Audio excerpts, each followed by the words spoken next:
Hoy me siento con un maestro, pero no con un maestro cualquiera. Me siento con Pedro J. Lledó, maestro de PT, que se dice en el argot, que él sabe qué quiere decir. Yo sé lo que quiere decir porque nos coordinamos mucho los trabajadores y las trabajadoras sociales con ellos, pero luego nos va a explicar, ¿vale? Es maestro de pedagogía terapéutica. Ya veremos qué es la pedagogía terapéutica en una escuela pública, bueno, de hecho en dos escuelas públicas valencianas.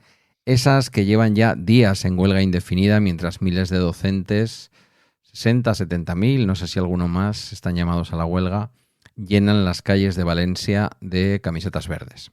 Con él vamos a hacer dos cosas a la vez. Vamos a entender por qué se están movilizando los profesores y profesoras, maestros y maestras de la comunidad valenciana y a la vez mirar con calma el sistema educativo desde dentro, desde el punto de vista de un profe, de un maestro, como digo yo, a mí la palabra maestro me gusta. Luego a ver qué me dice él de eso. Vamos a decir, entre comillas, especial, que trabaja cada día con el alumnado que más apoyo necesita. Comienza Pala Extra, viernes de conversación con Pedro Sánchez y su invitado. Egunon, buenos días. Hoy es viernes 22 de mayo de 2026 y este es el capítulo 1815 de Pala Extra, un podcast sobre mis cosas, hoy también de las de mi tocayo Pedro, que en el fondo son las tuyas. Hoy en Pala Extra, como te digo, vamos a hablar de escuela pública, de la huelga en la escuela pública valenciana y de maestras y maestros que han dicho basta. Me acompaña, como también te he dicho, Pedro J. Lledó, ahora se va a presentar él, maestro de pedagogía terapéutica en la educación pública valenciana, uno de esos o de esas docentes que estos días han parado, han salido a la calle, están en huelga indefinida y han llenado Valencia de verde para reclamar algo tan simple y tan complicado como mejores condiciones para poder enseñar mejor, menos alumnos y alumnas por aula, más recursos, más estabilidad y más atención al alumnado con necesidades educativas más especiales. Con él vamos a intentar entender de qué va realmente esta huelga, qué se está negociando y cómo se vive esto desde un aula de pedagogía terapéutica que suele ser el lugar donde aterriza la parte más frágil del sistema educativo. Egunon, bon dia, Pedro. ¿Decís bon dia también en Valencia o me estoy columpiando? Sí. No, es bon dia en vale, Valencia. Es que luego por la tarde decís bon vesprada, ¿no? Buena vesprada, sí. Buena vesprada, que no es lo mismo que buena tarda. Vale. Exacto. Vale. Entonces no estoy demasiado mal orientado. No. Bueno, bienvenido a esta conversación de viernes necesaria, que además me la has propuesto tú y la verdad es que estaba siendo un descuido por mi parte. El día a día nos mete en una vorágine en la cual leemos una noticia, abres el diario, lo que sea, el que cada uno lea, ¿no? Especialmente algunos, otros silencian más este tipo de cosas, y te encuentras con que hay una huelga en Valencia, es una huelga indefinida, que no es cualquier cosa, sí. Y es una huelga por una educación mejor, porque una huelga indefinida de este tipo, ya os digo yo, me refiero ahora a la audiencia, por dinero no se hace porque lo que terminas palmando es pasta. Y para recuperar todo el dinero que dejas de ganar en una huelga indefinida de este estilo, tienes que seguir trabajando toda tu vida en la hipótesis de que te suban lo que estás pidiendo. Exacto. Entonces, lo primero de todo, y antes de entrar en el meollo de la cuestión de la huelga, dime. Pedro, bueno, por supuesto, ya te he dicho, gracias por venir, pero ¿qué es un profe, un maestro, maestra, profesora de PT? Sí, mira, los profesores de pedagogía terapéutica es una figura que se creó hace, en la LOCSE creo que empezó a crearse, para cubrir las necesidades del alumnado, pues como ya dice la palabra, con necesidades educativas especiales. Es decir, aquel tipo de alumnado que tiene algún diagnóstico o que puede tener algún diagnóstico y de manera preventiva vamos a intentar intervenir para que dentro de lo que cabe podamos pueda hacer una educación normal, ¿vale? Normalizada con el resto de sus compañeros y que estén, a ser posible, la mayor parte del tiempo dentro de una aula ordinaria que llamamos, ¿vale? Que es el aula de 25 alumnos con el resto de sus compañeros. Uh-huh. En el tema, esto es una duda que he tenido siempre y fíjate que trabajo mucho con con petés y hablo mucho con petés. Por cierto, aquí se diga como se diga en euskera, se dice también peté, o sea, quiero decir, la terminología es la misma. No apoyáis en temas, por ejemplo, lingüísticos ni nada por el estilo. Quiero decir, si viene un alumno de fuera de la comunidad valenciana, de fuera de Euskadi, que no habla euskera, que no habla valenciano, eso se refuerza de otra manera, ¿no? Pues es que resulta que eso es un vacío legal actualmente a nivel estatal, que es una competencia autonómica, con lo que cada comunidad autónoma decide solucionar la papeleta a su manera. Uh-huh. Por ejemplo, yo soy consciente, porque he trabajado también en Cataluña, que en Cataluña lo que crearon fueron aulas de benvinguda. Un aula de llega un alumno fuera de otro país que no conoce el idioma y pasa X tiempo haciendo un refuerzo de las dos lenguas oficiales para que lo antes posible se pueda incorporar al aula ordinaria. Aquí en la Comunitat Valenciana lo que ocurre es que ese papel lo suele hacer o algún profesorado que tiene cierta capacidad de idioma, o por ejemplo en mi caso, concretamente, que has dado ahí en el clavo, una de las cosas que yo hago en uno de los dos centros es tratar de incorporar a alumnado que viene de fuera, enseñarle lo básico de la lengua para que dentro del aula se puedan medio defender. Por ejemplo, yo ahora mismo tengo alumnado de origen chino y de origen ruso y de Ucrania, que es lo más habitual. Si me permites una opinión de cuñado, ¿vale? De barra de bar. Por supuesto. Recurso desperdiciado, porque yo creo que un PT no está para eso, quiero decir. Las necesidades especiales son necesidades especiales de otro tipo. Eso es una circunstancia muy coyuntural, que además con la plasticidad cerebral de las criaturas, salvo que venga con 15 años, que aquí también nos pasa, ¿no? Que es muy difícil al final, si viene de otro idioma, incluso aunque venga del idioma castellano, pues en nuestro caso, en vuestro caso igual no tanto, porque son lenguas romances y tienen puntos en común, pero en nuestro caso con el euskera pues es más complejo, ¿no? Claro. Porque una última pregunta ya friki mía para saber. Dime. En el sistema valencià de educación o de educación, ¿cómo le llamáis? ¿De educación? Educación. ¿Tenéis lengua vehicular el valencià? Sí, es lengua cooficial.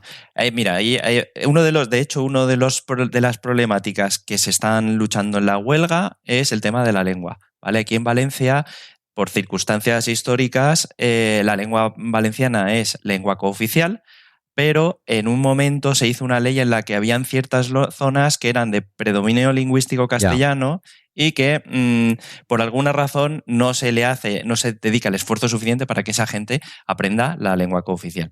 Entonces esto ha sido un arma política desde hace eones. Siempre que entra a la derecha lo utiliza como arma política, y ahora más todavía porque tienen que codearse con Vox. Y nos pasa pues que no todo el alumnado tiene el mismo acceso a las lenguas cooficiales. No todos acaban saliendo de la educación secundaria, de la educación obligatoria, con el mismo nivel de lengua. O sea que esto aquí hay una teoría que yo tengo, no tienes por qué compartirla. Suena un poco provocadora, no lo es. En lugar de que las derechas reclamen como españolas todas las lenguas de España, deciden que algunas lenguas de España no son españolas. Y en eso pueden coincidir con ciertos radicalismos, no lo digo en mal sentido, que consideren pues que efectivamente pues ni el valencià, ni el catalán, ni el galego, ni el euskara son lenguas españolas. Digo, bueno, pues vale, pues al final los extremos se tocan. Bien. Claro. Y yo personalmente la política es muy rara. Que es una estrategia errónea, porque al final estás dejando fuera a mucha gente que sería un posible potencial votante tuyo, pero como estás despreciando su lengua materna, pues entonces esa persona es posible que decida irse a otros caladeros de votos. Pero bueno, sí, eso ya... bueno, no quiero yo enzarzarme con el tema de la lengua, pero al final hay un montón de zonas rurales, votantes tradicionales, conservadoras, que su lengua materna es más el valencià que el castellano. Y luego la convivencia, ya sabemos, porque somos personas medio leídas, que la convivencia no tiene ningún problema, porque las criaturas tienen luego el castellano por todas partes. Pero bueno, esa es otra película, vamos a dejarla ahí. Muy bien. Entonces, vale, tal y como yo pensaba y tal y como yo vivo también en mi trabajo cada día, el PT al final estamos hablando efectivamente, como su propio nombre indica, pedagogía terapéutica, es decir, criaturas, que es verdad que muchas veces, no sé si es tu experiencia, es la mía, porque claro, yo vengo del otro sector, a las dificultades, como decías tú, diagnósticas, se pueden sumar dificultades sociales también, a veces se produce una mezcla, pero digamos que el meollo realmente de donde tú aportas valor, más que reforzando el Valencia a un alumno ruso o una alumna rusa, está evidentemente en intentar que esa criatura que tiene un diagnóstico de lo que sea o dificultades o los millones de diagnósticos que hacemos hoy en día a las criaturas pueda, como tú bien dices, integrarse con los demás compañeros y compañeras en el aula. Iba a decir en la guela, en el aula. Sí, de hecho, o sea, el paradigma educativo de la última ley educativa es que todo el alumnado esté, en la mayor parte del alumnado, porque todo hay mucho que no se puede incorporar, pero mucho debe estar incorporado en el aula ordinaria. Es decir, da igual la discapacidad que tenga esta persona, no tiene por qué estar segregada en un aula específica ni en un centro específico. El objetivo utópico es ese. El problema es que tienes una utopía que es maravillosa, pero tenemos unos recursos que son muy, muy limitados. O sea, de hecho, si quieres te hablo del ejemplo ya de uno de mis centros para que más o menos... Sí, es lo que te iba a pedir, que nos digas dónde desempeñas, no hace falta que des nombres, si quieres decir el municipio o lo que sea, lo que no te complique, ¿vale? Pero explícanos un poco cuál es tu propia experiencia duplicando, o sea, desdoblándote en plan Dr. Jekyll y Dr. Jekyll en los dos centros, pero en dos sitios distintos a la vez. Sí, mira, en mi caso es un caso muy específico porque yo soy un funcionario interino, ¿vale? Yo no tengo la plaza fija, con lo que yo concurso a unas ciertas plazas que son, pues vamos a dejarlo así, como la rémora del Estado, ¿vale? Cubrimos bajas, hacemos como lo que nadie quiere hacer, pues nos toca a nosotros. ¿Qué edad tienes, Pedro? Si te lo puedo preguntar. 42 años tengo. 42, que la criatura no tiene 27. No. Sí que es cierto tenía edad ya de que le hubieran dado un poquito de estabilidad, que Europa está diciendo que los funcionarios, si no tenemos estabilidad, no nos podemos enfrentar al poder, y si los funcionarios nos enfrentamos al poder, malo. Claro. En fin, perdón. Sí, no te preocupes. Yo en mi caso es porque entré tarde, bueno, me pilló la crisis cuando terminé la carrera y tuve que buscarme la vida. Entonces en la educación llevaré 7 años más o menos de manera continuada. O sea, que ¿Tú qué eres de formación? ¿Te quieres saber toda? Bueno, la que tenga que ver con el ramo, por lo menos. Pues yo hice Magisterio de Educación Física cuando existían las especialidades y luego me desarrollé como psicopedagogo. Hice el segundo ciclo de licenciatura de psicopedagogía.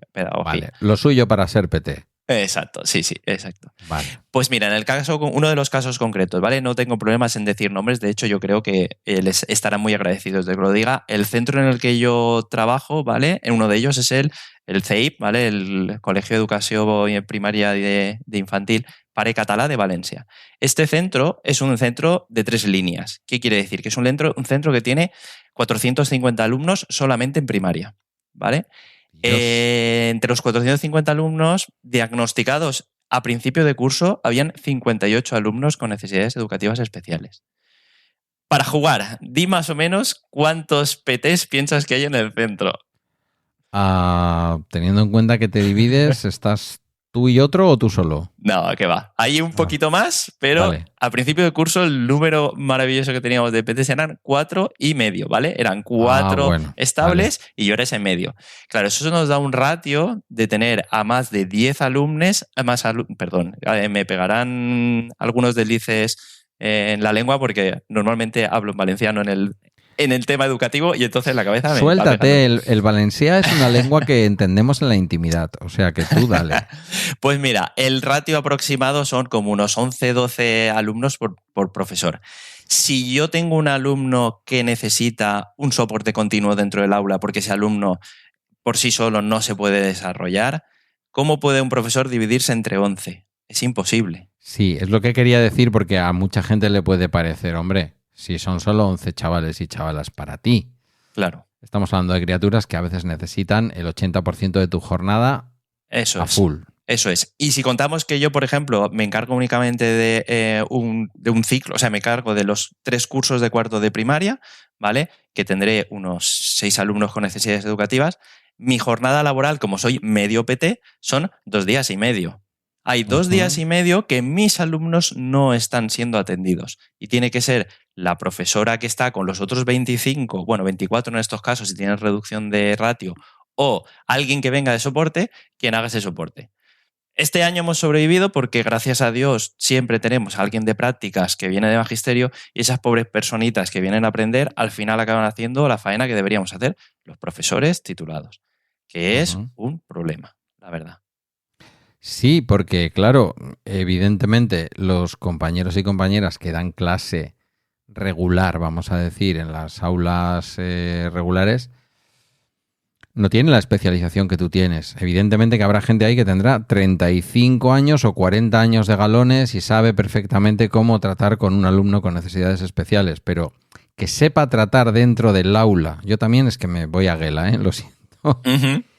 Que sepa tratar dentro del aula con el alumno o la alumna, llevarlo más o menos bien, mientras que atiende a los otros 24, que no es nada fácil, es una cosa, y que, o sea, es decir, pasar el día sin problemas es una cosa, y que la criatura avance en su proceso educativo y en su proceso terapéutico en la medida en que lo educativo le puede servir para lo terapéutico, es otra cosa distinta, ¿no? Claro, y es que además, mira, voy a intentar hilar con el tema de las ratios, y es que a un profesor que tengo la suertísima de que tenga 25 alumnos, que ninguno tenga ninguna discapacidad que le impida dar la clase con normalidad.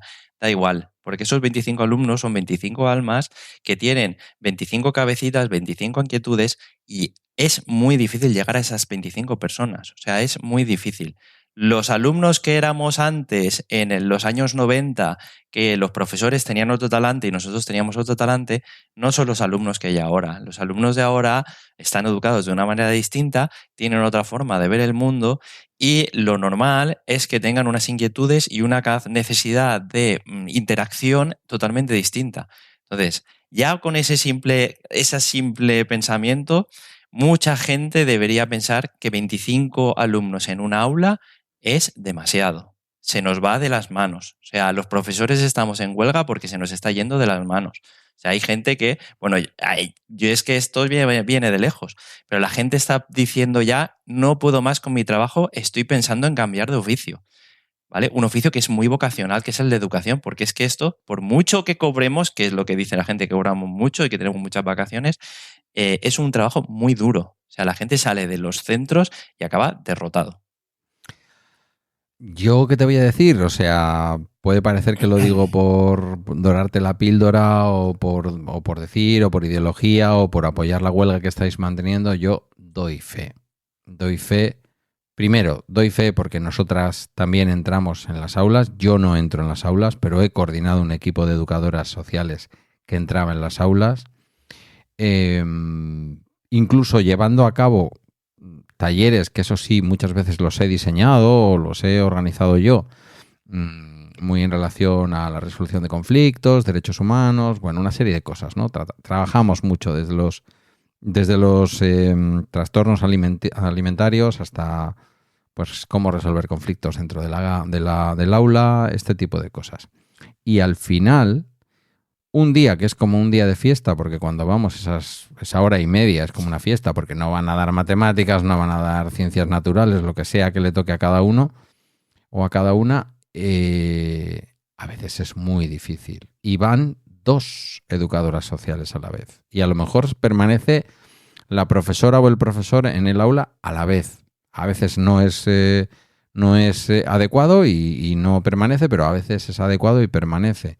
Y con esas 3 figuras, a veces, un aula con un determinado tamaño es inmanejable. ¿Nos viene bien? Para nuestro trabajo nos viene bien. ¿Sabes por qué? Porque detectamos enseguida donde hay una criatura con problemas. Claro. Y nos volvemos a la oficina y me vienen o me venían, porque ahora ese trabajo yo no lo hago ya, me venían con una lista y me decían esta y esta criatura en algún momento, si es que no las tenemos ya, en algún momento van a venir. Y normalmente 80%, luego te llega algo del cole, te llama la icastola de turno y te dicen, oye, tenemos un alumno, sabemos de qué alumno estás hablando. Claro. Entonces, quiero decir con esto, sé de lo que estás hablando y doy fe que esos ratios son absolutamente inmanejables. Y que al final, una impresión que yo tengo, no sé cómo lo verás, al final obliga al sistema educativo a ser un servicio militar. Uh-huh. Quiero decir, o sacas adelante al final no me va a salir ahora la palabra, lo que tenéis que impartir, la materia, como dicen, ¿no? el currículum. El currículum, exacto. O sacas adelante el currículum, ¿no? Vamos a edades más mayores que yo con los peques me pierdo. O llegas hasta Camilo José Cela o llegas hasta Tiempo de Silencio. Pero si la cosa se lía en clase, no llegas ni a Camilo José Cela ni a Tiempo de Silencio. Te quedas en Lope de Vega. Y dices, ¿nunca llegamos al siglo XX? No, nunca llegamos al siglo XX porque al final hay un montón de cosas que rodean a las clases de literatura, a las clases de matemáticas, a las clases de todo lo demás, ¿no? Entonces, hilando un poco con eso, ¿cómo está la escuela pública? Sabemos que hay comunidades autónomas, yo sé que tú me hablas desde Valencia, con la huelga indefinida que tenéis ahora y de la que quiero que hables, sin duda, pero si hablamos en general de todo el Estado, viendo algunas comunidades autónomas que no voy a mencionar porque luego siempre me dicen que señalo lo mismo, pero algunas comunidades autónomas en donde pareciera, igual que pasa en el sistema sanitario, que se está empujando a las familias a que elijan la educación concertada, la educación privada sin concierto siquiera. Es decir, a que la educación pública sea una especie de subsistema del sistema educativo en donde no vamos a encontrar ni los mejores medios ni los mayores recursos y con el tiempo solamente un tipo de alumno de un estrato social que no se puede permitir un centro privado concertado y ya no digamos un centro privado a secas, ¿no? Claro, o sea, bueno, voy a hablar del caso de Valencia, aunque conozco también un poquito de Cataluña, que también están ellos en huelga ahora, lo que pasa es que han elegido un tipo de huelga diferente, pero hasta cierto punto también indefinida, ¿vale? Uh-huh. En el caso de Valencia, o sea, la situación de la escuela es como hay un cierto abandono, o sea, hemos tenido unos años en los que se ha intentado revertir el abandono que ya había antes, porque cuando, claro, nosotros llevábamos muchos años de gobiernos del Partido Popular que, pues precisamente no son los que priorizan a la educación pública ni mucho menos. Entró el gobierno del Botani, que fue aquel tripartito, que intentó revertir gran parte de lo que había en ese momento, creando nuevas escuelas, quitando barracones. Pero claro, la vuelta otra vez al gobierno de la derecha y su manera de gobernar, pues nos deja en una situación, pues no estamos en el punto de partida inicial, pero seguimos teniendo muchísimas deficiencias. Por ponerte un tema grave, todo el mundo en este país conoce lo que pasó en Valencia, en la Dana. Todo el mundo lo conoce. Los centros educativos que desaparecieron durante la Dana siguen en las mismas condiciones. Han pasado 2 años. Y todavía no han hecho la inversión de dinero necesaria para intentar recuperar esos centros.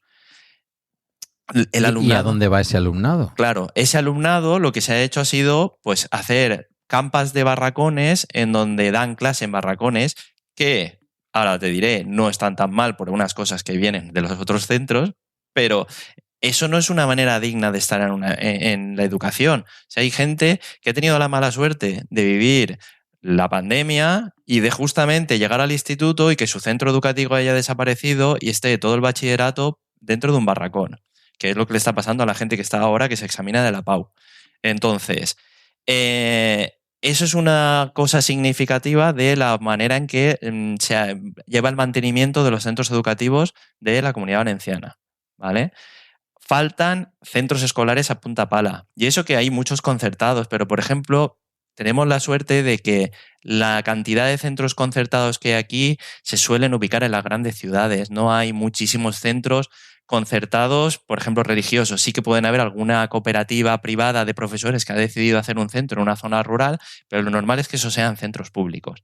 Esos centros hay centros que tienen pero años y años y años que como empieces a mirar noticias se te cae el alma a los pies. Cada vez que llueve hay profesores que tienen que achicar el agua de los propios centros ellos porque tienen goteras. O sea, es un nivel de abandono espectacular. Y bueno, si ahora le sumamos en el que quieran ellos o no, estamos viviendo un cambio climático, cada vez las temperaturas son más extremas, con inviernos muy fríos. Hemos tenido la suerte de que este año por aquí en Valencia no ha sido excesivamente frío, pero los veranos son brutales y nosotros no tenemos aire acondicionado en las aulas. Somos el único edificio público existente donde trabajan funcionarios y está, yo pienso, porque soy docente, el bien más preciado que tenemos ahora mismo como sociedad, que son los futuros profesionales, la gente que va a pagarnos nuestras pensiones, que son los niños y las niñas, están en condiciones de llegar junio y sus aulas están a 30 grados, 35 grados, donde es imposible estar. Eso es el día a día de un centro educativo. O sea, ahora las temperaturas que hay ya empiezan a ser duras. O sea, estos días que está pegando el sol, tenemos algún ventilador, podemos abrir las ventanas, pero eso no es la solución. Y yo estoy ahora mismo en Valencia Ciudad. O sea, no quiero saber en la Vega Baja, en zonas de Alicante, que estamos ya cerca de zona de certificación, el calor que tienen que estar pasando. O sea, los pocos centros que tienen aire acondicionado es porque el centro ha hecho una inversión propia del dinero de AMPAs, del dinero que le pueda ofrecer el ayuntamiento para que esos centros se empiecen a adecuar. Pero Consellería ni siquiera se ha planteado, ahora en las reivindicaciones de la huelga están empezando a plantearse que hay que empezar a trabajar eso. Estamos a principios ya, o sea, estamos en 2026. Me parece bastante grave que esto no se haya trabajado. Y estoy seguro que las condiciones de los centros concertados, habrá que las tengan iguales que nosotros, pero los centros concertados no estarán en las mismas condiciones que estamos nosotros en la educación pública, ni mucho menos. No, cambio climático no hay, pero resulta que hay un refrán castellano, que no es un refrán del norte, ni de Euskadi, ni de Galicia, que dice hasta el 40 de mayo no le quites las mangas al sayo. Tú a mí me ves grabar con luz artificial. Son las 8 menos 20 de la tarde del jueves, o sea, el día antes de publicar este capítulo, y yo tengo en la calle ahora mismo 31 grados. Por suerte soy persona previsora y es verdad que aquí en el norte por la noche normalmente suele bajar la temperatura y cuando me fui esta mañana a trabajar dejé mi casa a 19 grados, que ni en invierno, ¿vale? Cuando he llegado me la he encontrado a 23, pero igualmente en la calle me he parado un momento en un Lidl y había... Cuando he llegado, ahora ya baja un poquito, había 34 grados, que aquí son insoportables. Y me consta que en Valencia, sobre todo en la zona costera, también, porque tenemos las mismas condiciones, que son humedad y calor, que es una mezcla horrorosa. Eso es. Entonces, dar clase en esas circunstancias es horrible. Intentar estimular a que las criaturas tengan ganas de hacer algo en unos barracones de chapa o lo que os hayan puesto con las mejores o peores condiciones, que, en fin, que es entendible que cuando ocurre una catástrofe terrible como la Dana, durante un tiempo esas son las condiciones, pero durante un tiempo, como cuando, yo qué sé, un mes de junio empiezan las obras en un centro escolar, no se van a acabar en 5 meses y el ayuntamiento de turno pone lo que pueda durante un tiempo. Y es lo que hay porque no hay otra forma de hacer las cosas. Pero claro, 2 años después, claro, seguir en esas condiciones dice mucho de la falta de inversión pública en la educación pública. Sí, y de hecho... Que yo lo relaciono, no sé si tú lo ves por ahí, yo lo relaciono con la falta de pretensión sobre la dedicación de esas criaturas que estáis educando en el futuro. Tenéis la hostelería y tenéis el turismo. El que quiera trabajar, que se busque la vida. Y si quiere otra cosa, pues que ponga dinero, que afloje la pasta y que su familia se lo permita. Eso Pero es. esto es cosa mía, ¿eh? No, y no es tan cosa tuya porque luego hacen movimientos que llevan a pensar que piensan así. Por ejemplo, las universidades están saturadas, ¿no? Hay muchos universitarios, salen los universitarios y no tienen trabajo porque no son oficios prácticos. Vamos a mirar las FPs. Pero es que de repente ahora han decidido que para el curso que viene van a eliminar FPs y las van a convertir en semipresenciales algunas, pues porque es la forma que tienen ellos de, con un solo profesor puedo hacer que abarquemos a más alumnado. Claro, ¿tú cómo vas a hacer que una persona tenga un oficio si la universidad no le va a generar, o sea, le va a costar mucho encontrar trabajo porque cuesta encontrar trabajo, no va a salir de la universidad y las FPs están copadas? Pero la única solución para la persona que tiene la necesidad es acabar yéndose a un FP concertado, que casualmente cada vez hay más y hay más facilidades para abrir FPs concertados. De hecho, hay personas vinculadas al gobierno que tienen negocios en FPs concertadas, con lo que ya te puedes imaginar por dónde va la cosa. Mira, yo recuerdo, tengo ahí una pequeña experiencia que además es política precisamente. No me acuerdo si fue el tercero o el cuarto plan de FP del País Vasco. Se presenta estando yo en el gobierno vasco y claro, siendo yo responsable, director de la formación profesional para el empleo, que es uno de los componentes de la formación profesional, ¿no? Digamos, está la del sistema educativo y está la del sistema de empleo. Entonces, ese plan de FP, recuerdo además el acto en Vitoria con el Endacari en aquel momento López, la consejera de Educación, mi consejera que era más de Empleo y Asuntos Sociales. Y yo recuerdo que se hizo un diagnóstico, a mí me llamó mucho la atención porque, claro, todo el tema de la renta de garantía de ingresos para mí no era ninguna novedad, venía de trabajar en ello. Lo que yo aprendo en política en aquellos años tiene que ver fundamentalmente con la formación y específicamente con la formación para el empleo.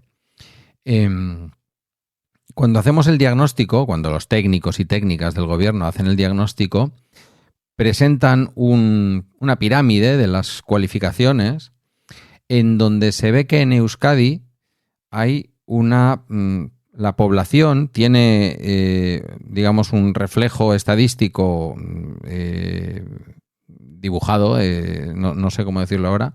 O sea, el soporte gráfico que dibuja cómo somos los vascos y las vascas desde el punto de vista formativo, aunque pudiera parecer lo contrario, tiene, por una parte, muy poquito en la falta de cualificación, es decir, en las categorías bajas de cualificación o en personas sin ninguna cualificación, un Michelin enorme en las cualificaciones intermedias que tienen que ver con la formación profesional y, bueno, una zona amplia, pero no tanto como la formación profesional, en la formación universitaria.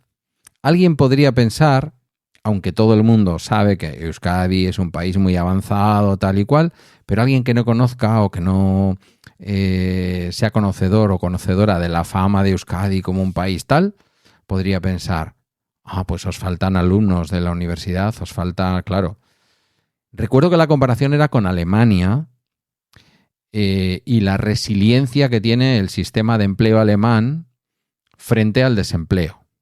No es infalible. En el capitalismo ningún sistema productivo es infalible frente al desempleo, pero claro, lo que de alguna manera traslada tanto el dibujo de cómo eran las cualificaciones en Euskadi, estamos hablando del año 2012, 2013, a cómo eran también en aquella época en Alemania y cómo son ahora esos dos países, tanto Euskadi como Alemania, es la importancia de la FP.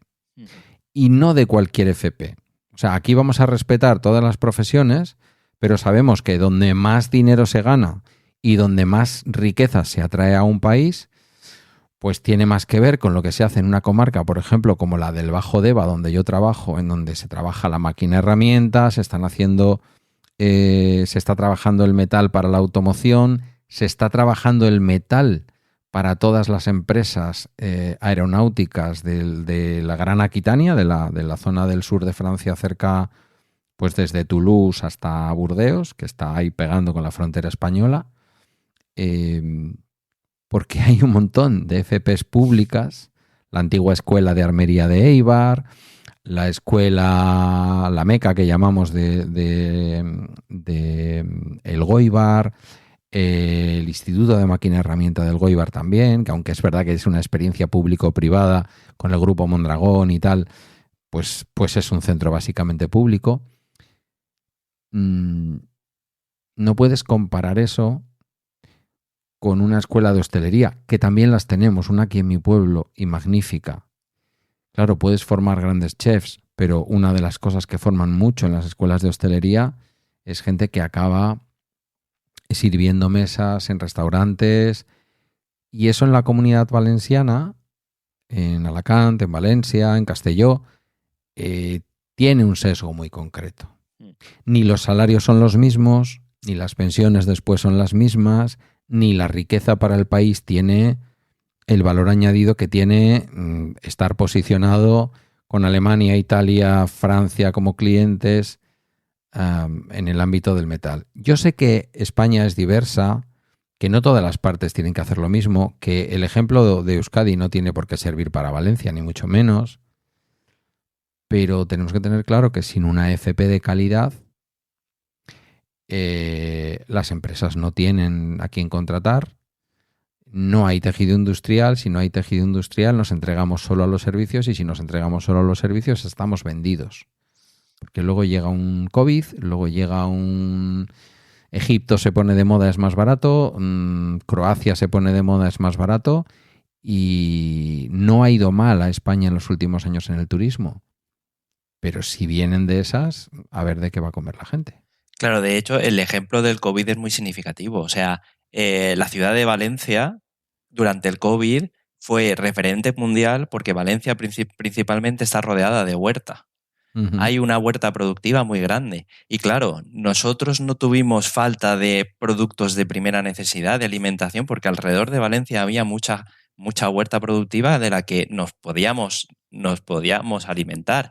Toda esa huerta la está cuidando ahora gente que está en edad de jubilación. O sea, yo paso porque vivo justamente cerca de ella, y yo paso a diario y yo lo que veo en la huerta es personas mayores que están allí ya pues porque es su placer de, bueno, ya estoy jubilado pero sigo cuidando mi terreno, uh-huh. Y personas migrantes que vienen aquí a España a intentar buscarse la vida y están en el trabajo, pues bueno, pues que conocen, que es fácil entrar, de hecho no hay una vigilancia muy estricta de todo el tema de legalidad y pues bueno, pues se ganan la vida con eso. Pero esa huerta podría estar siendo trabajada por gente que hubiera hecho una FP sin ningún tipo de problema. Y a verlas, las haylas. Pero no termina de no solamente de que exista la posibilidad de hacerla, sino que el Estado tiene que decir, oye, vamos a intentar que nuestra gente, nuestros jóvenes, quieran trabajar los terrenos que nos dan de comer a nosotros, porque si no lo que nos pasará es que tendremos que importarlo todo y como haya otra nueva pandemia, pues estaremos otra vez en las mismas. Que tenemos muchos jóvenes, yo lo tengo en casa, tenemos muchos jóvenes que están estudiando carreras, con todo el respeto, pero ya te digo, es que lo tengo en casa, carreras que ya de entrada, a Guille le pasa, ¿no? Guille está en publicidad y relaciones públicas, él sabe que tiene que derivar eso, cuando acabe, a algún máster de negocio deportivo, alguna historia de esas, pues aprovechando su vinculación con el mundo del fútbol. Porque al final terminamos yendo a la universidad por tener un título universitario. A mí él me lo llegó a decir, ¿no? Una vez que yo me senté con él, le dije, oye, si quieres centrarte en el fútbol, céntrate en el fútbol. Sácate el UEFA Pro, que es el único título que le queda de entrenador. Y ya está. Pues igual un año no tienes que ir a la universidad, tienes que hacer eso. Y él mismo me dijo, yo creo que es una transmisión social. No, yo quiero tener mi carrera. Sí, tu carrera, pero tu carrera te puede colocar, y eso que España no está mal ahora en cifras de empleo, pero tu carrera te puede colocar mínimo, o sea, en el peor de los casos en el paro, en el mejor de los casos, en el mejor, vale, ejerciendo tu profesión, pero en el más habitual, en un trabajo que igual no está mal, pero que no tiene que ver con lo que has estudiado. Eso es. Entonces, yo no sé si algo de lo que está detrás de esta huelga que estáis protagonizando es hacernos ver, por una parte a los políticos, pero también al resto de la sociedad, que cuando habláis del presente de la educación estáis hablando de la sociedad del futuro. Eso es. Mira, una de las cosas más llamativas de estos 9 días de huelga que llevamos, bueno, el día de hoy será el 10º día de huelga, es el apoyo que estamos viendo de la sociedad civil. O sea, no es una cosa que probablemente empezáramos. El primer paso fue nuestras condiciones de empleo no son las correctas. Nuestros alumnos, o sea, no estamos llegando a hacer el trabajo que la sociedad nos ha pedido que hagamos. Eso fue el inicio de todo. Pero con el paso de los días hemos visto que, bueno, como somos bastante identificativos porque vamos con el chaleco de reflectante y con la camiseta verde, hemos visto como la sociedad general, personas totalmente anónimas, nos apoyan día tras día, porque toda esa gente ha detectado que lo que nosotros estamos pidiendo no es lo que en las primeras semanas los medios de comunicación decían de los profesores quieren un aumento de sueldo. No. Lo que nosotros estamos pidiendo es vamos a volver a dignificar la educación pública.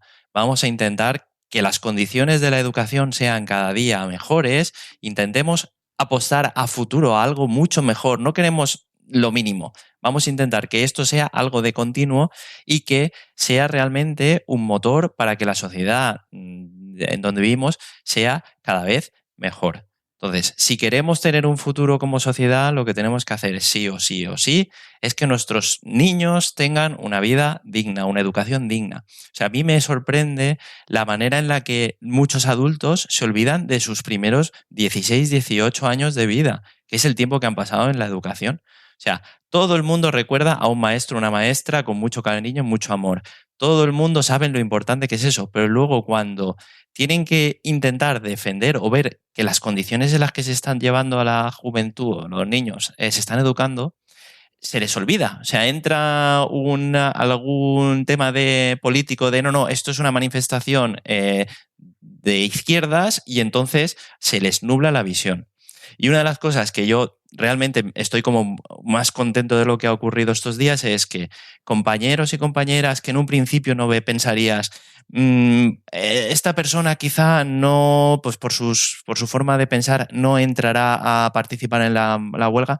Es que no ha pasado. O sea, todo el mundo hemos visto de que lo que estamos pidiendo, lo que estamos intentando defender es justo y es necesario. Y estamos prácticamente el 99% de la gente apoyando la huelga indefinida que estamos haciendo los maestros. Y no solo los maestros, sino las familias. Yo precisamente hace 2 días estuve durmiendo en el centro educativo porque las familias dijeron vamos a hacer una acampada y queremos hacer un manifiesto diciendo que nosotros apoyamos lo que están haciendo los profesores, porque ellos mismos saben que lo que pedimos no es para nosotros. Son mejores condiciones salariales para nosotros porque tenemos unas condiciones bastante negativas desde hace mucho tiempo, pero es que son mejoras para sus alumnos.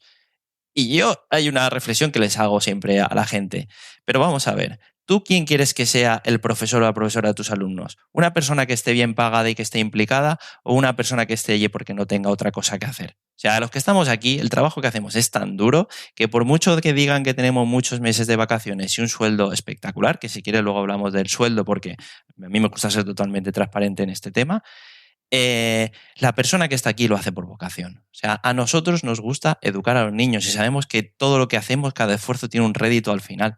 Pero necesitamos que nos den las mejores condiciones. Y esas mejores condiciones ahora mismo no se están cumpliendo. Y ya, después de mucho tiempo pidiéndolo por favor, pues nos hemos cansado. Porque realmente no es algo que llevemos 2 días diciendo ay, ahora acabamos de caer, queremos hacer una huelga. No, esta huelga se lleva cocinando este curso y cursos anteriores ya habíamos pedido cosas, pero no se nos ha escuchado. Tú me decías, cuando estábamos hablando para grabar, que son sindicatos, vamos a decir, de espectro muy amplio. Sindicatos que uno puede relacionar con el ámbito político de la izquierda y sindicatos que no están tanto en ese ámbito. Que hay una unidad en torno a lo que estáis pidiendo. Me hablabas de salario. El otro día, por otro tipo de cuestiones más personales, aquí un profesor, por ejemplo, de formación profesional, en su primer salario, si está a jornada completa, son netos 2.600 euros. Claro.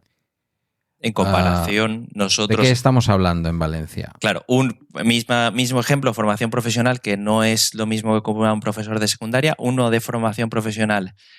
En el caso de ser una persona de personal experto, o sea que ni siquiera tiene por qué tener la carrera de magisterio, ¿vale? Una persona que es experta en su materia y va a dar formación profesional, esa persona está cobrando 2.100 euros al mes recién llegados, ¿vale? Netos. Sí, que a alguien le puede parecer mucho, pero estamos hablando de una de las partes del sistema educativo que mejor paga, que es la FP, ¿vale? Exacto. Sí. Por lo menos aquí en Euskadi. de las que mejor paga. Claro, yo, por ejemplo, mi ejemplo claro, yo soy profesor de primaria y un profesor de primaria sin ningún tipo de plus, ¿no? Por tener trienios, sexenios y demás, cobra 1.800 euros al mes en 14 pagas, ¿vale? Bueno, miento, perdón, acabo de hacer una falacia. Son 18, o sea, 1.800 euros al mes, pero las 14 pagas no son reales, porque por alguna extraña razón, en algún momento histórico en la época de Rajoy, se decidió que las pagas extra eran muy abundantes y entonces, en vez de darnos los 1.800 que nos tocaría, nos dan solamente una parte proporcional, nos dan como 1.000 euros, ¿vale? Entonces no son realmente 14 pagas, sino que son un poquito menos, 13 pagas podríamos dejar o 12 pagas y pico. Es perfectamente comprensible en el sistema autonómico que sale de la Constitución del 78, perfectamente comprensible. Justamente hemos estado hablando al comienzo de la conversación de los idiomas de los distintos países o nacionalidades que hay en España. Entonces es perfectamente comprensible la descentralización de las políticas educativas. Yo no sé cómo es en las ciudades autónomas de Ceuta y Melilla, que siempre son un poco especiales en este tipo de cosas, pero en las 17 comunidades autónomas del Estado español, las políticas educativas están descentralizadas, dependen de la comunidad autónoma. Y eso significa, entiendo, distintos salarios, o sea, distintos ratios, distintas cosas. Me pregunto, ¿no tenemos una ley orgánica? No cualquier ley orgánica. Para los que no estén muy familiarizados con el término o nos escuchen desde fuera, una ley orgánica en el Estado español significa lo que está justamente por debajo de la Constitución. Y las leyes educativas, muchas, abundantes y de signos diversos, casi nunca han dejado conformes ni satisfechas a nadie, pero han sido siempre leyes orgánicas, es decir, son leyes que constituyen o forman parte del cuerpo constitucional. Son tan importantes como nuestra propia Constitución. No es posible, yo sé que ni tú ni yo somos juristas, pero no es posible que en eso, que no depende de las comunidades autónomas, que depende del Estado, se regule jurídicamente una ley orgánica de educación que establezca ratios, que establezca cosas que no puedan quedar luego al albur de cada comunidad autónoma?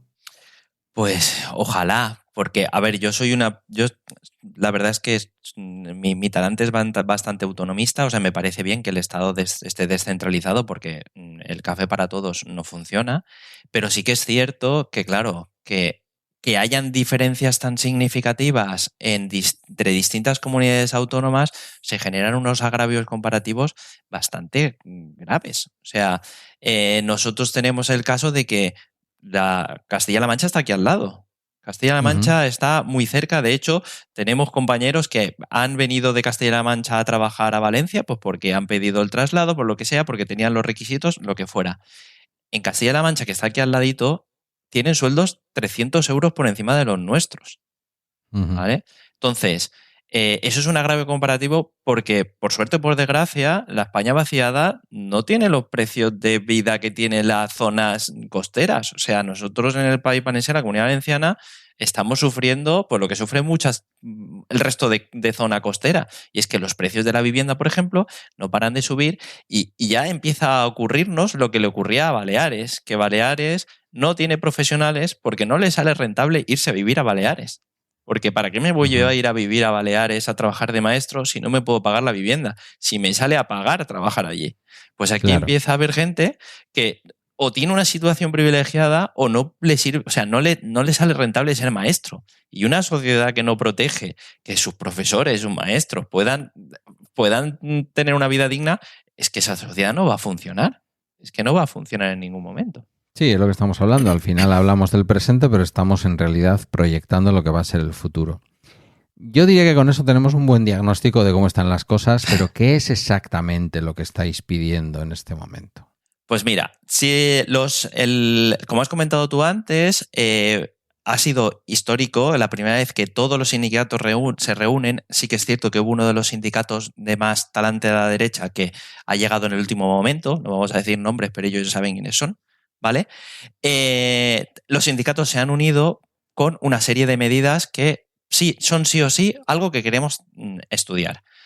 Por ejemplo, ya lo he comentado, las infraestructuras.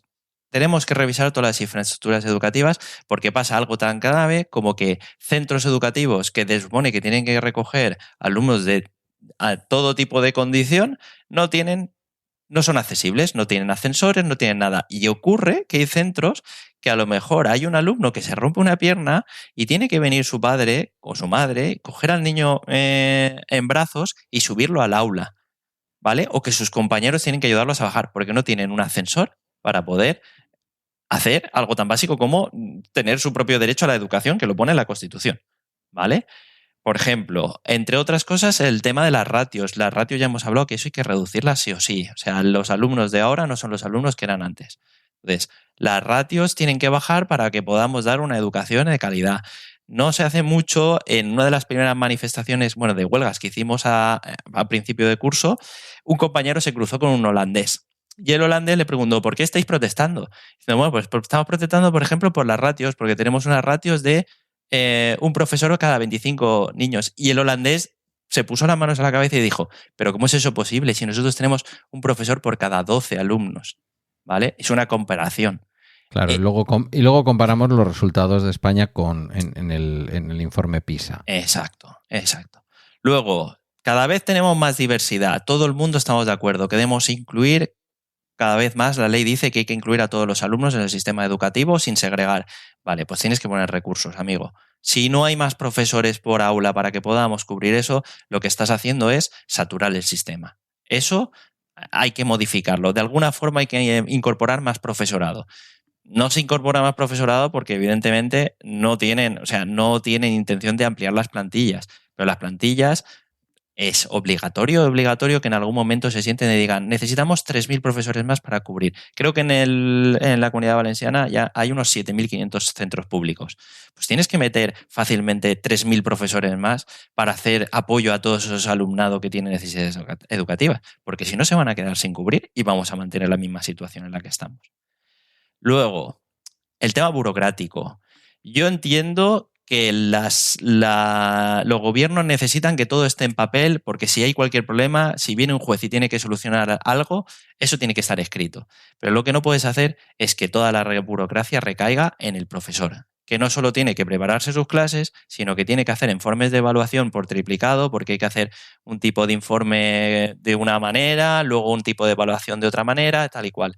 Entonces, la burocracia hay que reducirla. O sea, no pueden pedirnos a profesores que hagamos nuestras programaciones, llevemos nuestras clases adelante, atendamos a los padres y además metamos horas y horas en hacer documentación. O sea, eso no tiene ningún sentido. Más cosas. Sigo con las reivindicaciones. La batería es larga. Luego, el tema del poder adquisitivo del profesorado. Que entiendo lo que hemos dicho antes. Los profesores ganamos más dinero que la media. Sí, yo lo entiendo perfectamente que mucha gente esté indignada. Es que tienen 2 meses de vacaciones, que no es cierto, y tienen un salario que ronda los 30.000 euros anuales. Muy bien, perfecto. Pero ese salario no nos da para vivir y tú tienes que intentar que la gente que sea los futuros docentes sean las personas mejores pagadas. O sea, si quieres que haya alguien realmente bueno, que no se lo lleve otro tipo de oficio, paga bien. Atraerás talento cuando haya algo que aportar. Si no, lo que ocurrirá es que el que tiene talento dirá, ¿para qué me voy a dedicar a esto si tengo otra posibilidad de salida? Un ejemplo claro. Aquí en la Comunidad Valenciana estamos a 0 prácticamente de profesores de informática. ¿Sabes por qué? Porque un informático se le paga en el sector privado como informático lo que no va a ganar como profesor, faltaría más. Exacto. 80.000 euros.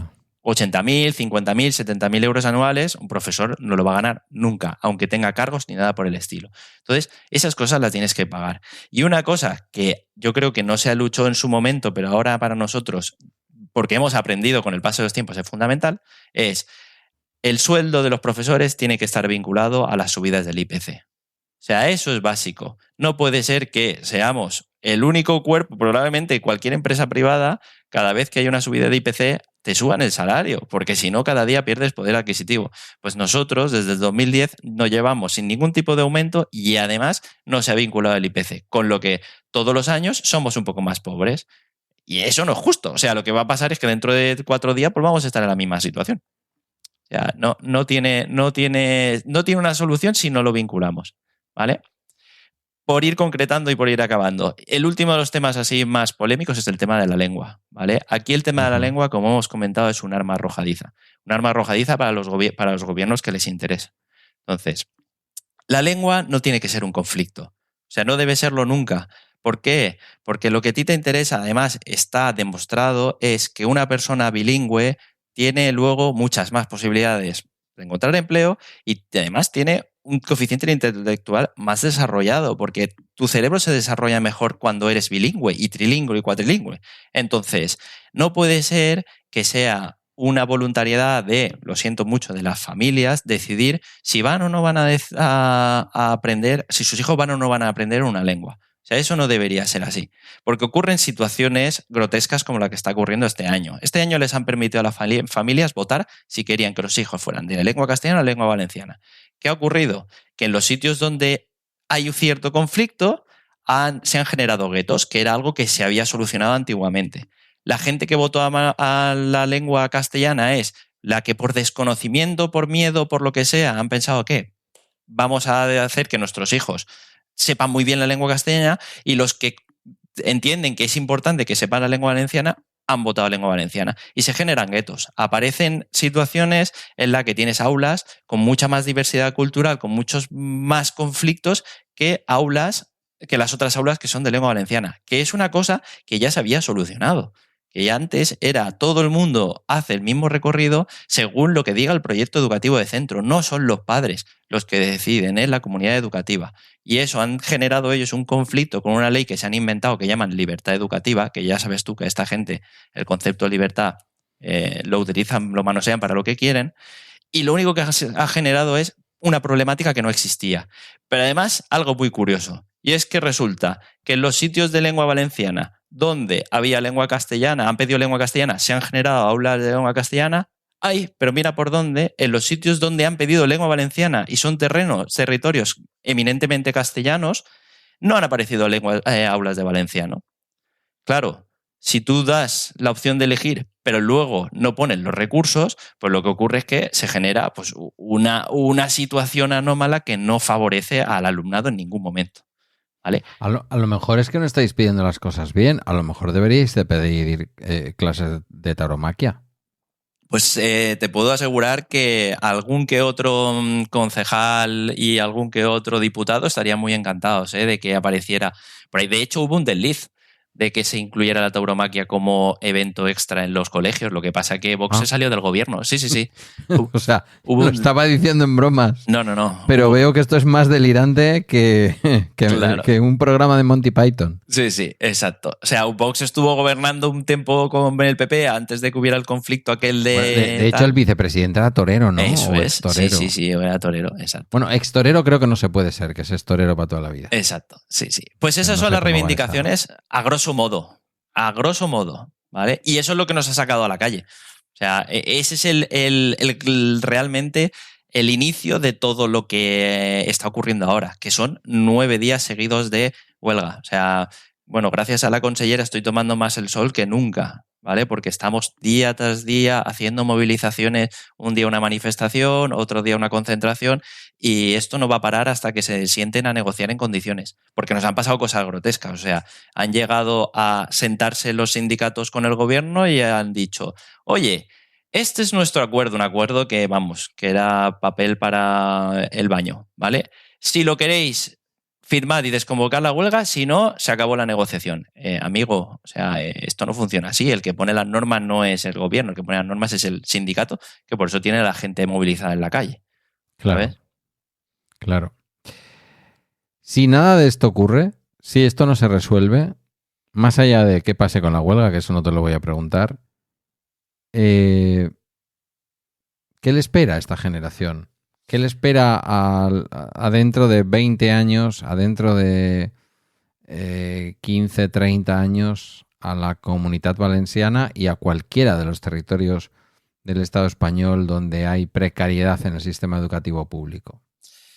A ver, a mí no me gusta ser pesimista, o sea, no me gusta intentar, o sea, de hecho, me gustan las distopías para ver lo que podría pasar, pero yo pienso que no vamos a llegar a tal punto. Yo entiendo que financiar la educación, todo lo que pedimos requiere dinero. Requiere dinero y requiere reubicar el dinero que ya tenemos. Valencia tiene un problema de infrafinanciación bastante grave que no han conseguido solucionar y tardarán en solucionarlo.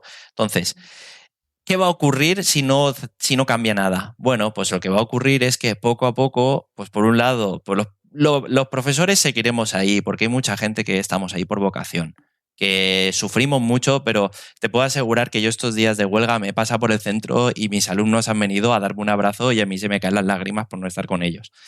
Pero sí que sé que si poco a poco esto no se empieza a subsanar, pues vamos a ir a peor. Cada vez se generarán más centros concertados por necesidad, la gente decidirá llevar a sus hijos y hacer un esfuerzo económico extra por tener que darle a sus hijos una educación de mejor calidad y generaremos guetos. O sea, ya pasa en la ciudad de Valencia, ya pasa en Barcelona, que hay centros públicos que son guetos porque no queremos que ciertos alumnos se junten con nosotros o porque ciertas situaciones, porque las infraestructuras no son las correctas. Entonces, no quiero ser pesimista, sé que no vamos a llegar a ese punto, sé que la presión social va a hacer que esta gente se ponga a negociar y que saquemos algo correcto de aquí, pero la situación tiene que ser cada día mejor y si no, pues bueno, pues volveremos a manifestarnos y seguiremos en la batalla todo lo que sea posible. Un dato, como diría la ministra de Trabajo. Te voy a dar un dato, que seguramente tú ya lo tienes, pero se lo vamos a dar a la audiencia. Desde que volvió el Partido Popular con el apoyo de Vox al gobierno de la Comunitat Valenciana, bajo el gobierno de Carlos Mazón, un señor que nos suena de algo, ¿verdad? Exacto. Y Juanfran Pérez Llorca, el Juan Francisco Pérez Llorca, el actual presidente, el que le ha sustituido, se ha bajado. Se ha producido una reducción de todos los tramos autonómicos. El tipo marginal máximo del IRPF bajó del 54 al 49, es decir, se le bajó el impuesto a los que más ganan, a los más ricos, y el primer tramo del 9,5 al 9. Las rebajas aprobadas a finales del 23 supusieron una merma de recaudación de unos 180 millones de euros anuales, porque cuando perdonamos el dinero a los ricos, en realidad recaudamos menos. El impuesto de sucesiones prácticamente ha sido eliminado para hijos y descendientes directos. Ha supuesto 212 millones de euros menos de ingresos en 2024. El de transmisiones patrimoniales se ha reducido del 10 a un esquema de 3 tramos del 6, el 8 y el 9. Ha supuesto más o menos, bueno, en este caso un poco menos, pero básicamente para que entendamos,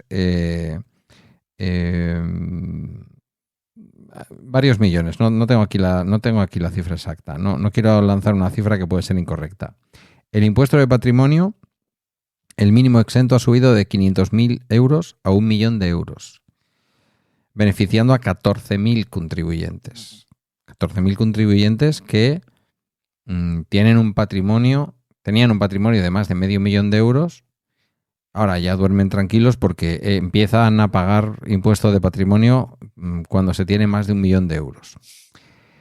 Y en enero del 26, el nuevo presidente Pérez Llorca aprobó un decreto ley con un centenar de medidas económicas, incluyendo deducciones por gastos de dentista, oculista, deporte, tal.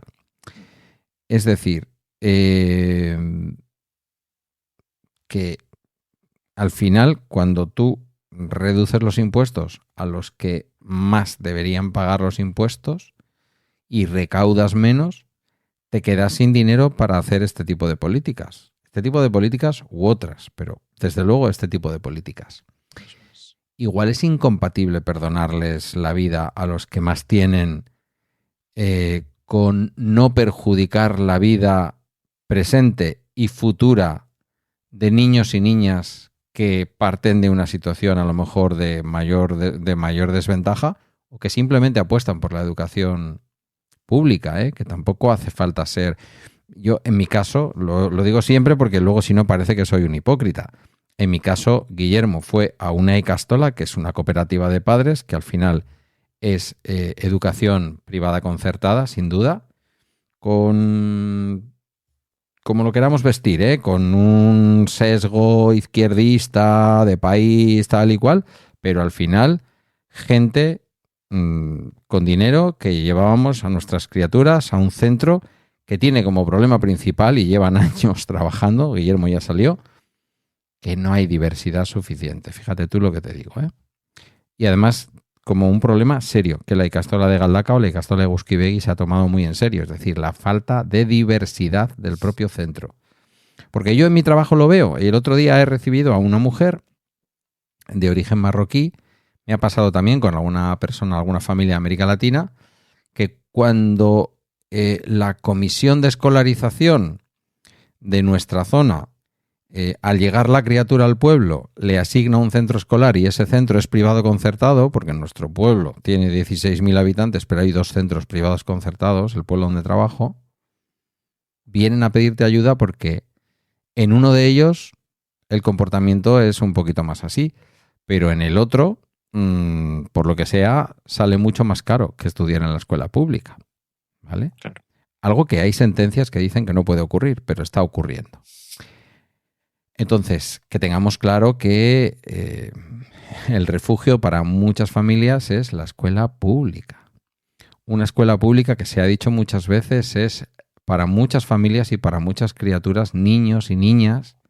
Olvidémonos ahora de los adultos, niños y niñas, que su único ascensor social posible es la escuela y es la educación. Que han nacido para ser brillantes, para ser grandes personas que aportan a lo común, con su conocimiento, con su trabajo, con lo que sea. Y no les estamos dando la oportunidad de que eso sea así. Entonces, ya no es el salario de los profesores, que es evidente después de escucharte que no está en el centro de la reivindicación, porque, ya digo, son años metido hasta las cejas en un sindicato para saber que una huelga indefinida es perder pasta seguro. No solo a corto plazo, a largo plazo. Porque luego una pequeña subida que consigues con la lucha, no vas a recuperar haber estado 4 o 5 meses en una huelga indefinida perdiendo tu salario.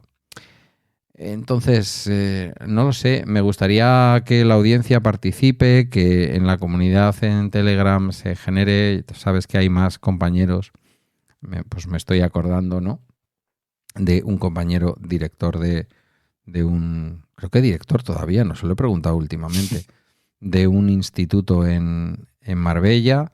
Seguramente que tendríais una conversación cruzada súper interesante. A ver si un día la hacemos. Que se genere ahí un poco ese debate y que quien quiera escribirnos, no sé si tú quieres dejar también algún medio de contacto, nos puede escribir con cómo ven lo que esté pasando en su comunidad. Ya no tiene que ser solo en la Comunitat Valenciana, sino qué está pasando con la educación pública. Y lo que es peor, tú has hablado de política todo el tiempo, no podemos separar esto de la política, lo que podría venir. Exacto. Lo que podría venir, bueno, me dicen que soy un derrotista, lo que va a venir, vamos a ser serios, lo que va a venir y cómo se va a defender la escuela pública de todo eso. Sí, de hecho yo, al principio pensaba también hablar del resto de sectores públicos, porque aquí en Valencia hemos coincidido hoy 3 manifestaciones. Hoy estaban los taxistas manifestándose, estaban los trabajadores sociales de las residencias de jóvenes manifestándose, y estaba la sanidad también en la plaza del ayuntamiento manifestándose. Entonces, es que es algo, están tocando pilares básicos del funcionamiento del día a día de la sociedad, y sí o sí tenemos que defenderlos. No podemos vivir, porque no todos somos ricos. Yo vengo, pues eso, el ascensor social funcionó conmigo. Yo vengo de un pueblo, de un barrio obrero, mis padres eran trabajadores, he conseguido estudiar una carrera por las becas. Realmente hay que defender este sistema, porque si no, las alternativas están en el resto del mundo y ya vemos cómo funcionan. Y yo de verdad no quiero parecerme ni de lejos a lo que vemos en Estados Unidos. Ni de lejos, ni con un palo. No, porque ya lo de Estados Unidos ya no es un problema solo educativo, es un problema de poder sobrevivir si te puedes pagar la insulina, ¿sabes? Claro. Eso ya son palabras mayores.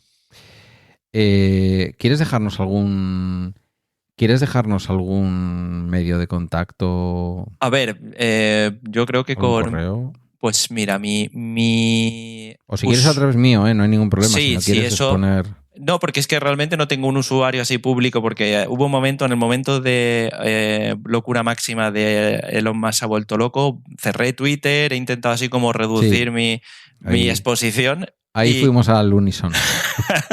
Y entonces Telegram probablemente sea la forma más fácil de localizarme, que bueno, el usuario creo que es PJ pero no lo tengo claro. Bueno, si alguien quiere escribirte algo, decirnos algo, Eso yo te es. lo hago llegar, no te preocupes. Perfecto. Pues muchísimas gracias, don Pedro J. Nunca imaginé yo que iba a entrevistar tan interesantemente a un Pedro J. Sí, llevo muchos años con la condena del chiste del Pedro J, ¿eh? Sí, no, bueno, yo me esperaba al final para hacértelo, pero no es un chiste. Me parece un Pedro J, quiero decir, yo lo que pasa es que Pedro M no me lleva a ninguna parte. Claro. Pero Pedro J funciona. Don Pedro, muchísimas gracias, moltes gràcies. Moltes gràcies. Y a la hora que somos ya, ahora sí ya puedo decir bona vesprada. Sí, ara bona vesprada, ja fa rato que era bona vesprada, casi ya bona nit. Ya fa rato. Aunque vosotros y vosotras vais a escuchar esto por la mañana y por eso es el egunón del comienzo, ¿vale? No os liéis. Pues hasta aquí esta conversación con Pedro J. Lledó, maestro de la pública valenciana en plena huelga, pero también en plena vocación. Gracias, como te digo, Pedro, por sacar un rato entre asambleas, manifestaciones, no sé si te tocan servicios mínimos, en fin, para contarlo todo desde dentro. Esto ha sido todo por hoy en Bala Extra, por esta semana en Bala Extra, una producción de Emilcar FM. Gracias por tu tiempo, por tu escucha atenta y por pensar en el día de hoy con nosotros. Que tengas buen fin de semana, nos estaremos escuchando el lunes en Bala Extra.